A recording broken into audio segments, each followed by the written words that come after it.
Jean, chapitre 11. Il y avait un homme malade, Lazare, de Béthanie, village de Marie et de Marthe, sa sœur. C'était cette Marie qui oignit de parfum le Seigneur et qui lui essuya les pieds avec ses cheveux, et c'était son frère Lazare qui était malade.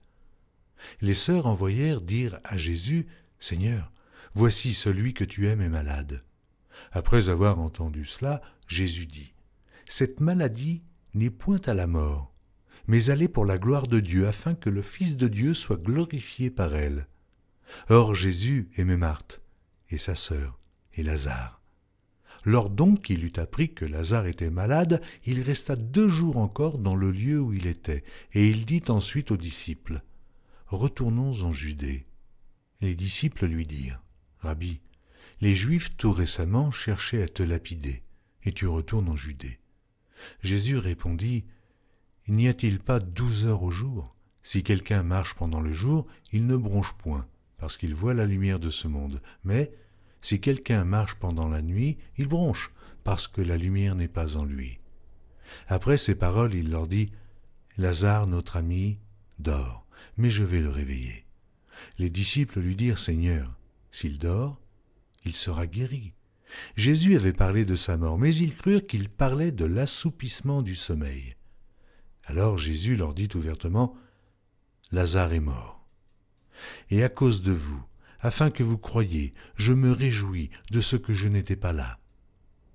Mais allons vers lui. » Sur quoi Thomas, appelé Didyme, dit aux autres disciples, « Allons aussi, afin de mourir avec lui. » Jésus, étant arrivé là, trouva que Lazare était déjà depuis 4 jours dans le sépulcre.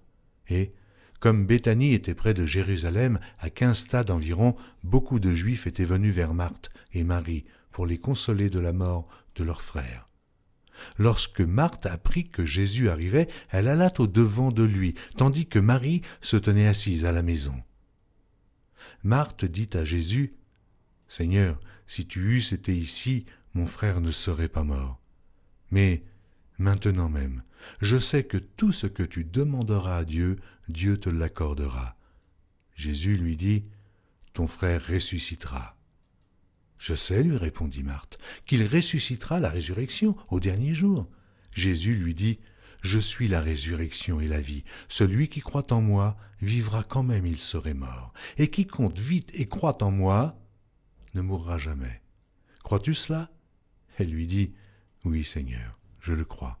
Je crois que tu es le Christ, le Fils de Dieu, qui devait venir dans le monde. » Ayant ainsi parlé, elle s'en alla.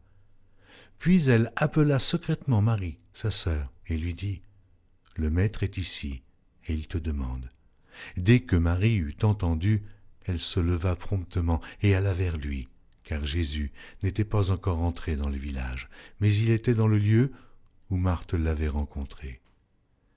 Les Juifs qui étaient avec Marie dans la maison et qui la consolaient, l'ayant vue se lever promptement et sortir, la suivirent, disant, « Elle va au sépulcre pour y pleurer. » Lorsque Marie fut arrivée, là où était Jésus, et qu'elle le vit, elle tomba à ses pieds et lui dit, « Seigneur, si tu eusses été ici, mon frère ne serait pas mort. » Jésus, la voyant pleurer, elle et les Juifs qui étaient venus avec elle, frémit en son esprit et fut tout ému.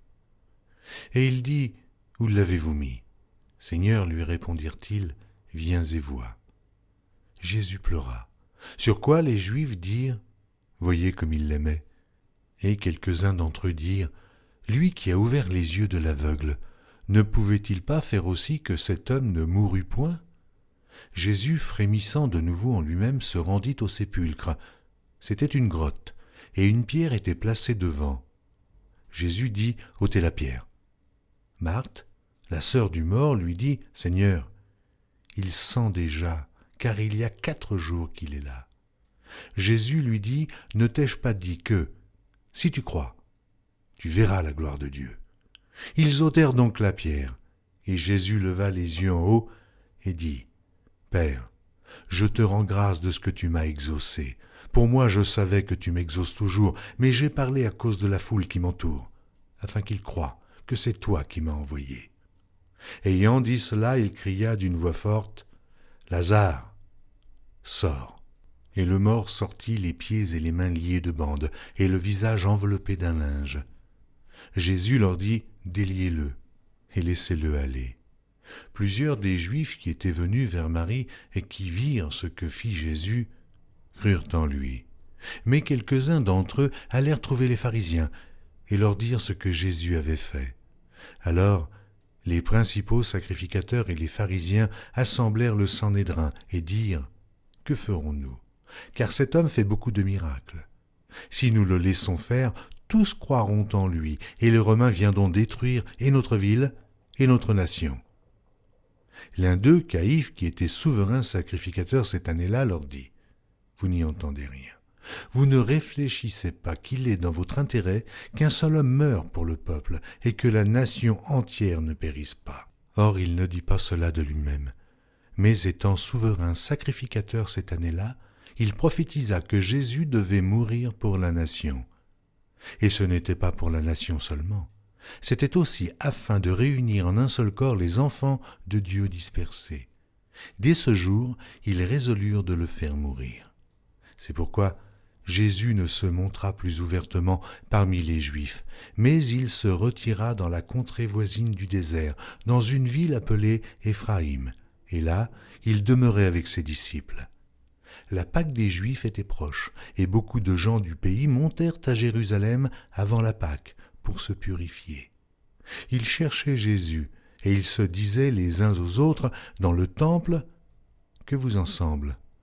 Ne viendra-t-il pas à la fête ?» Or les principaux sacrificateurs et les pharisiens avaient donné l'ordre que, si quelqu'un savait où il était, il le déclarât, afin qu'on se saisît de lui.